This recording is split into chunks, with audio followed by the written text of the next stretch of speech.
Thank you very much, House Chair. So the chief whip of the majority party stands up here and says that it is only a bewitched political party that can vote against its president. And then he then makes a proclamation that the ruling party, the ANC, is not bewitched.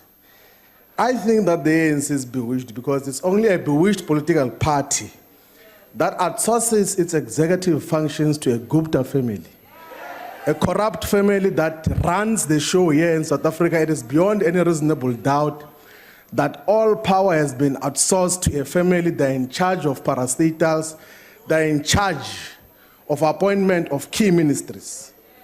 It is a bewitched political party that trains an individual for 7 days and 7 nights on corruption, takes that person on induction on how to corrupt and steal resources of the state, and appoints that person as a minister for just 1 weekend. That is witchcraft. Can you take your seat? There's a point of order. No, What's the point of order? I want to bring to attention Rule 68 that we're debating Parliament budget vote. Honorable Shivambu is addressing the political party of the chief whip rather than focusing on the budget vote. Honorable member, thank you very much, but order. Budget debates by their very nature are political statements, so allow the member to proceed. So the chief whip of the ANC speaks about witchcraft. Witchcraft is when your officials, the top 6, contradict each other publicly. A president says this, a deputy president says this, a secretary general says this, a treasurer general says that. That is a bewitched political party. A bewitched political party is a political party that has got as a standing item on its agenda a motion of no confidence against its own president. That is a bewitched political party. It's a political party that takes decisions that Brian Molefe must be removed as a ESCOM CEO, but he comes here in Parliament to present the strategic framework and explanations of ESCOM, just afresh from your highest decision-making body. Now, that is witchcraft. So you must not tell us about witchcraft of organizations because you come from one, but we are here to officially reject the proposed budget of Parliament as presented by the Speaker of the National Assembly for primarily 3 reasons. One is that we do not think that Parliament in a current design has got the necessary legislative capacity as is mandated by the Constitution. But 2, it doesn't have the necessary intrinsic oversight mechanisms and systems that are required by the Constitution as well. But 3, we do not trust the politicians and the officials and the processes that are in place to hold Parliament accountable in terms of how the finances of Parliament are managed.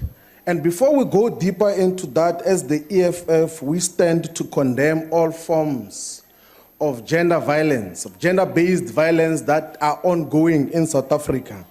As we said before, such kind of violence, of gender-based violence against women, is un-African, it's inhuman, and it's a sign of cowardice. And we call on all our communities to reject all forms of gender-based violence. Now, coming back to the reasons why we reject the budget of Parliament, we are saying that Parliament doesn't have adequate legislative capacity because the Constitution, sections 42, 43, and 44 of the Constitution gives the legislative mandate to the National Assembly. But what happens in the current setup is that the executive is the one that drafts legislation. And then Parliament is given to comment on legislations. Of course, we've got the power to could change there and there. But in terms of initiating legislation from the beginning, although there are some permissible laws that can give you to pass private members' bills and so on and so forth, but Parliament doesn't have intrinsic capacity, even in terms of staffing, that can draft legislation and guide it until conclusion. So there should be a legislative office here in Parliament that is well capacitated, of well-paid individuals. When we say that, we want to propose a law on illicit flows, we must be able to go into that office and say, let us draft this legislation. These are the politics and these are the technicalities that we must then deal with. But two, the oversight capacity of Parliament must go to the extent of being forensic. We must not just superficially assess departments and expenses of so many public institutions. The state has got possibly more than 70, if not more than 100, state-owned companies in all departments and the public of public enterprises, and all government departments which we must intricately oversee in terms of the movement of finances, what happens. But Parliament doesn't have that capacity. We just give superficial assessment that no, this budget is not proper, only to discover from the media later on that money has been utilized for wrong purposes, money has been siphoned off to enrich a family, money has been misused there and there, more than 40 billion of money that is supposed to impact on people's lives is being misused, as is said by the Auditor General. And these are the things that Parliament should have detected far much earlier. So we are calling for an establishment of proper forensic capacity of Parliament to deal with the oversight of all the institutions that account to this particular institution. But three, we are the only ones as the EFF who rejected the appointment of Mgidlana as the Secretary of Parliament. Because we could see from far that this guy is corrupt. We can tell you today that we said here that Mgidlana is not a proper candidate to become the Secretary of Parliament. He is law unto himself. He does things as he pleases.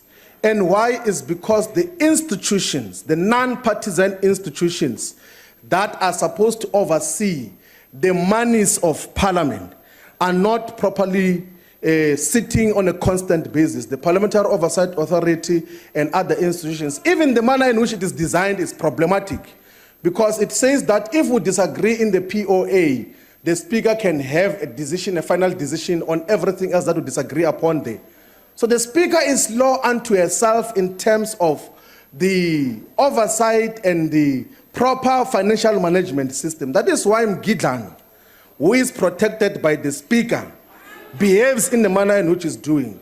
He disrespects workers, he goes to international trips that are not properly approved, he gives himself bursaries and all sorts of things. So part of the solutions in terms of what is needed here is that Mgidlana, or whatever he is, must step down. He must resign. He is currently undergoing the investigation by the public protector. Why is Parliament not charging him for the same allegations that the public protector is investigating? Subject him to a disciplinary process and take him out of office because he's not going to help this Parliament. It's not good that every day we come to Parliament, workers of Parliament are striking against one individual. Every day. We are held at ransom by one individual. But the principles upon which we are rejecting this budget is because we do not think that the legislative and oversight strength of Parliament is adequate, and the politicians, the officials, and the processes that are put in place to oversee the functions of Parliament are adequate. We therefore stand to reject the budget as proposed. Thank you very much.